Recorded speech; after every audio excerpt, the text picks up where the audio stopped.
Hello everyone, this is the 7th video on postmodernism, beginning theory by Peter Barry. Now we are going with the discussion under the title what the postmodernist critics do. ആ title എന്തൊക്കെയാണ് പറയുന്നത് നോക്കാം. It's in page number 87 and 88 of the text that I mentioned. അതൊന്ന് first of the points ആയിട്ടാണ്. already it is told that in Peter Barry you can see with every theory such kind of a description. അത് ഒരു എൻഡിലേക്ക് നമുക്ക് എപ്പോഴും ഈ ഒരു രീതിയിൽ number ചെയ്തിട്ട് ഓരോ തിയറി എന്തൊക്കെയാണ് അവരുടെ രീതി, അതായത് അനലൈസ് ചെയ്യുമ്പോൾ അവരെങ്ങനെയാണ് എന്നുള്ള വളരെ ക്ലിയർ കട്ടായിട്ടുള്ള ഒരു പാർട്ട് നമ്മൾക്ക് എപ്പോഴും കാണാൻ പറ്റും. Okay, so first point is they discover postmodernist themes, tendencies and attitudes within literary works of the 20th century and explore their implications. So mainly it is about 20th century തന്നെ ആയിക്കോട്ടെ post modernist theme.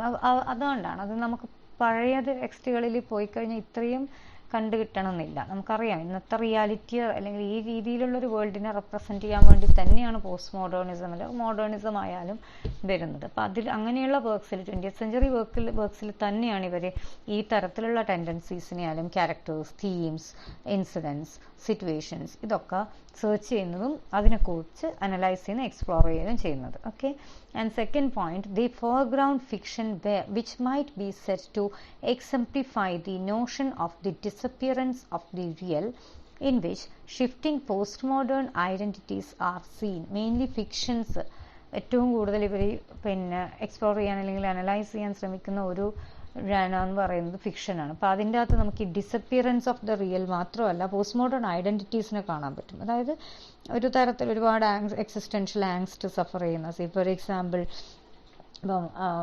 ക്യാമോയുടെ outsider, stranger തുടങ്ങുന്നത് തന്നെ അങ്ങനെയാണ്. My mother died yesterday or today, I don't remember എന്നുള്ള രീതിയിൽ. It's not the exact code, still അങ്ങനെയുള്ള ഒരു കണ്ടീഷനാണ് നമ്മളിപ്പോൾ ഓർത്തെടുക്കുന്നത് അല്ലെങ്കിൽ ഓർത്ത് വയ്ക്കുന്നത്.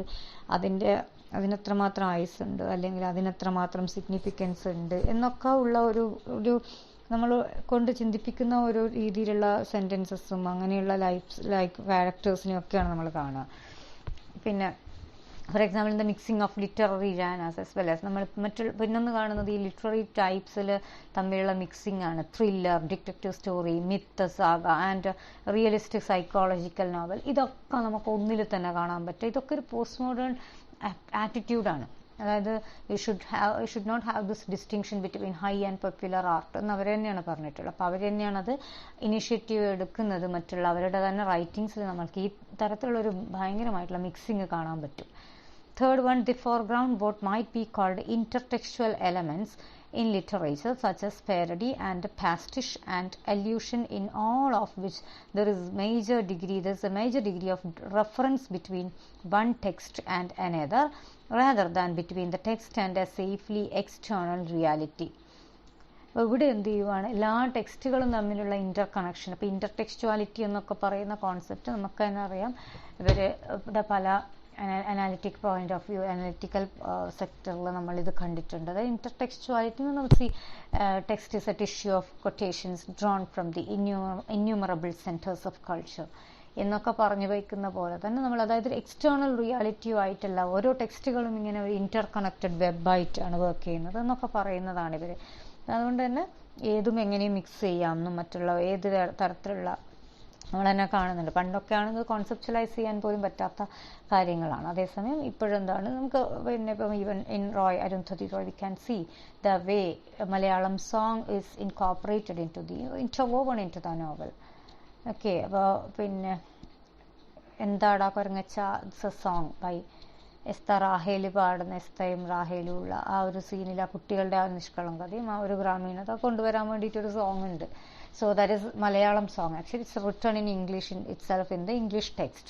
അപ്പോൾ ഇതാണ് ഈ രീതിയിലാണ് നമുക്ക് ഏതൊരു ജാനലും അതിലിപ്പം ഫിക്ഷനാണ് അതിലെങ്ങനെയാണ് പോയട്രി കൊണ്ടുവരുന്നത് അല്ലെങ്കിൽ ഒരു സോങ് കോമ്പോസിഷൻ്റെ part how do you mix എന്ന് ചോദിച്ചു കഴിഞ്ഞാൽ അതിൽ വേറെ ആ ക്വസ്റ്റ്യൻ റെലവൻസ് ഇല്ലാതെ എന്നാക്കുന്നിടത്താണ് പോസ്റ്റ് മോഡേണിസം തുടങ്ങുന്നത്. With all the confidence they start doing that. Okay, and the fourth point it is അപ്പോൾ സേഫ്ലി എക്സ്റ്റേണൽ റിയാലിറ്റി ആയിട്ടുള്ളതിനേക്കാൾ ബന്ധം ഈ പറയുന്ന ടെക്സ്റ്റുകൾ തമ്മിലുള്ള ഈ ഇന്റർ കണക്ഷനിലാണ്. നമ്മളെപ്പോഴും we always try to place this kind of a connection between one theme and the writer or whatever, whichever character. ഒരു ടെൻഡൻസി ആയിരുന്നു അത് അന്ന് എക്സിസ്റ്റ് ചെയ്ത ഏതെങ്കിലും മനുഷ്യനുമായിട്ട് സങ്കല്പിക്കാൻ വേണ്ടിയിട്ടുള്ള ശ്രമങ്ങൾ, അല്ലെങ്കിൽ റൈറ്ററിൻ്റെ തന്നെ ലൈഫുമായിട്ട് കണക്ട് ചെയ്യാനുള്ള അറ്റംപ്റ്റ്സ് ഒക്കെ നമ്മൾ കണ്ടുവന്ന കണ്ട് ശീലിച്ച് കണ്ടുവന്ന രീതികളായിരുന്നു ലിറ്ററേച്ചർ ഇൻറ്റർപ്രിട്ടേഷൻ. അപ്പോൾ അതൊക്കെ പൊളിച്ചെഴുതുക എന്നുള്ളത് തന്നെയാണ് ഇവരുടെ approach. So now fourth point, they foreground irony in the sense described by Umberto Eco that whereas the modernist tries to destroy the past, the postmodernist realizes that the past must be revisited but with irony. അതാണ് ഏറ്റവും നല്ല ഒരു point ആയിട്ട്. അതായത് എന്ന് വെച്ചാൽ revisit ചെയ്യാനാണ്. പാസ്റ്റിന് ശരിക്കും ഇവരിപ്പം മോഡേണിസം എന്താണ് ചെയ്യുന്നത്? They try to destroy the past. അവിടെ ഇല്ല എന്ന് ലേമെന്റ് ചെയ്ത് പറയുന്നിടത്ത് എവിടെയാണ് ലേമെന്റ് ചെയ്യേണ്ടി വരുന്നത്? Because that is not there. അവർ in one way or other they are asserting that such a past doesn't exist. അപ്പോൾ അവിടെ നമ്മൾ പറയുന്നുണ്ട്, it's like the famous film dialogue, it's like you kill people out of hatred, I kill her out of love എന്നൊരു recent ഫിലിമിൽ കേട്ടിട്ടുണ്ട്. അപ്പോൾ അതിൽ ഇതാണ്, ഇപ്പം ഒന്നിനൊരു കാരണം കണ്ടുപിടിക്കുക, അല്ലെങ്കിൽ ഈ പറയുന്ന പോലെ ഇവിടെ എന്താണ് അവർ പാസ്റ്റിന് വേണ്ടി പാസ്റ്റിനോട് ഭയങ്കര പ്രിഫറൻസ് ഒക്കെ കാണിക്കുന്നുണ്ട്. Always they are lamenting that past so that it is lost എന്ന് പറയുന്നിടത്ത് പാസ്റ്റിനെ അവർ ഡിസ്ട്രോയ് ചെയ്യുന്നതാണ്. But what is happening in post modernism, അവർക്ക് ലേമെന്റിങ്ങിൻ്റെ ആ ഒരു രീതിയല്ല, ആ അപ്രോച്ച് തന്നെ ഡിഫറെൻ്റ് ആണ്. They are revisiting that. Of course that was there but no longer, it's not there. അതിനെ ലേമെന്റ് ചെയ്യേണ്ട, അതിനെ റീവിസിറ്റ് ചെയ്ത് അതിൽ നിന്ന് പഠിക്കാം, അതിൻ്റെ ഡിഫറൻസസ് മനസ്സിലാക്കാം, പുതിയതിനെ നമ്മൾ ആ രീതിയിൽ ആക്സെപ്റ്റ് ചെയ്യണം. ഇതാണ് ഇന്നത്തെ reality. Now we are in the fourth order of simulation. അപ്പോൾ ആ ഫോർത്ത് ഓർഡറിലാണ് നമ്മൾ ജീവിക്കുന്നത്. അതിൽ ഫോളോയിങ് പ്രേ ടു ദാറ്റ്. അത് അങ്ങനെയാണെന്ന് അറിയില്ലെങ്കിൽ നമുക്ക് ഇതുപോലെ ഒത്തൻറ്റിക് ഫേക്കിൽ നമ്മൾ at least we become comfortable or we at least realise that this is not the reality. അങ്ങനെയല്ലാത്തടത്താണ് നമ്മൾ ഈ ലേമെന്റിങ്ങിൽ എന്ന് പറയുമ്പോൾ we are unable to accept that. Okay. And fifth one, they foreground the element of narcissism in narrative technique, that is where novels focus on and debate their own ends and processes, ends and processes, and thereby denaturalize their content. ഇവിടെ എന്ത് ചെയ്യുവാണ്, വേറൊന്നെന്ന് പറഞ്ഞൊരു foreground the element of narcissism in narrative techniques. അതായത് റൈറ്റിങ്സിനെ പറ്റി സംസാരിക്കുക, ബുക്സിനെ പറ്റി സംസാരിക്കുക, ആ രീതിയിലുള്ള ചില റൈറ്റിങ്സ് നമുക്ക് നോക്കിക്കഴിഞ്ഞാൽ കാണാം. അപ്പോൾ അവിടെയും അതേപോലെ തന്നെ ഡിബേറ്റിംഗ് ദെയർ ഓൺ എൻഡ്സ്. നമുക്കറിയാം ഇപ്പം നമുക്കിപ്പോഴാണ് ഈ ഓപ്പൺ എൻഡഡ് നോവൽസ് ഒക്കെ വരുന്നത് വിത്ത് പോസ്റ്റ് മോഡേൺ. അതുകൊണ്ടാണ് അങ്ങനത്തെ നോവൽസ് നമ്മൾ പോസ്റ്റ് മോഡേൺ, നമുക്ക് പണ്ട് നോക്കിക്കഴിഞ്ഞാൽ ഇത് കാണാൻ പറ്റില്ല. We could never trace such novels or any other genre if you talk about. അതിൻ്റെ തീരുമാനം എടുക്കേണ്ടത്, ഓപ്റ്റ് ചെയ്യേണ്ടത് റൈറ്ററാണ്, അല്ലെങ്കിൽ പ്രേക്ഷകർ ഓപ്റ്റ് ചെയ്തോളൂ എന്ന് പറഞ്ഞ് എൻ്റെ ചെയ്ത നാടകങ്ങളോ അല്ലെങ്കിൽ പിന്നെ ഫിക്ഷൻസോ ഒരു തരത്തിലും ആക്സെപ്റ്റ് ചെയ്യാത്ത ഒരു കാലഘട്ടം ഉണ്ടായിരുന്നു. ഇന്നതങ്ങനെയല്ല. നമുക്കറിയാം ഫ്രഞ്ച് ലെഫ്റ്റനന്റ് വുമൺ, അതുപോലെ ഈ പറഞ്ഞ പോലെയാണ് റൈറ്ററിൻ്റെ ഒരു വ്യൂ. പിന്നെ ഈ പറഞ്ഞ ഒരേ ക്യാരക്ടേഴ്സിന് രണ്ട് തരത്തിലുള്ള പോസിബിലിറ്റീസ്. ഒന്ന് പോസിറ്റീവ് എൻഡ് ആണെങ്കിൽ വേറൊന്ന് ഹൈലി നെഗറ്റീവ് എൻഡ് ആണ്. Sad and comic end as well as the tragic end for the same novel.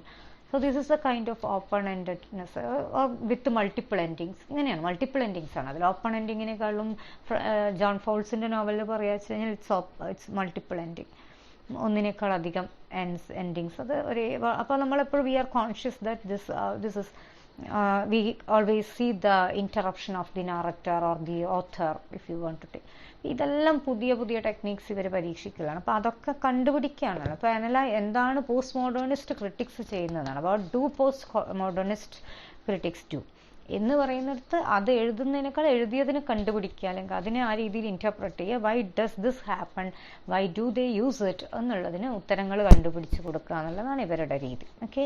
And the last point, sixth point, they challenge the distinction between high and low culture and highlights text which work as hybrid blends of the two. വേറൊരു രീതി എന്ന് പറയുന്നത് high low culture ആ distinction ഇവർക്ക് raise ചെയ്യാനുള്ള ഒരു tendency. അതിലൂടെ അത് മാത്രമല്ല അങ്ങനെയുള്ള ടെക്സ്റ്റുകൾ, അതായത് ഹൈബ്രിഡ് ബ്ലെൻഡ്സിനെ അങ്ങേയറ്റം പ്രൊമോട്ട് ചെയ്യുക. അതിന് ശേഷം തന്നെയാണ് നമുക്ക് ഏത് രീതിയിലുള്ള ലിറ്റററി ടൈപ്സും ആക്സെപ്റ്റഡ് ആയി വരുന്നതും ഒക്കെ. So this is the way we have and we are ending up the discussion on postmodernism, but one more video will be there regarding the example. അതായത് ഇതാണ് വേറൊരു speciality. another speciality regarding Peter Barry text is this. We have this kind of a very structured way of narration. Theory one of the best texts that can be, we always prefer this text as because of such and such reasons. We have this way. ഒരു പാർട്ടിൽ stop and think എന്ന് പറഞ്ഞിട്ട് പലപ്പോഴും കാണാറുണ്ട് ഏത് theory എടുത്തു കഴിഞ്ഞാലും sometimes at least. So that is after getting all the ideas about a theory he is talking the writer is making us think or stop and think for something. അപ്പോൾ അതിൽ contemporary ആയിട്ടുള്ള കാര്യങ്ങളുണ്ടാവും according to the theory. Anyway these are modern literary theories. പുതിയ പുതിയ theories തന്നെയാണ് ഈ text പറയുന്നത്.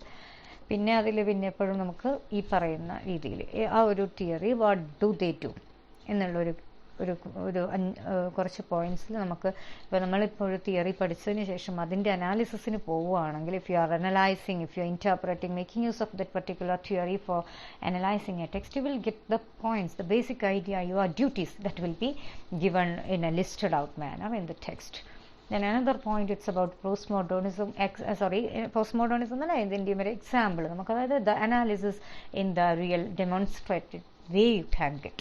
അത് നമ്മൾ പോസ്റ്റ് സ്ട്രക്ചറലിസത്തിൽ കണ്ടിട്ടുണ്ട്. അതിൽ രണ്ട് പോയിന്റ്സ് തന്നെ എടുത്തിട്ട് ചെയ്തിട്ടുണ്ട്. അതുപോലെ ഇവിടെയും നമുക്ക് രണ്ട് പോസ്റ്റ് മോഡേൺ ടെക്സ്റ്റുകൾ അനലൈസ് ചെയ്യുന്നത് will be done in the next. We will come across that in the next video. That will be the final video for postmodernism.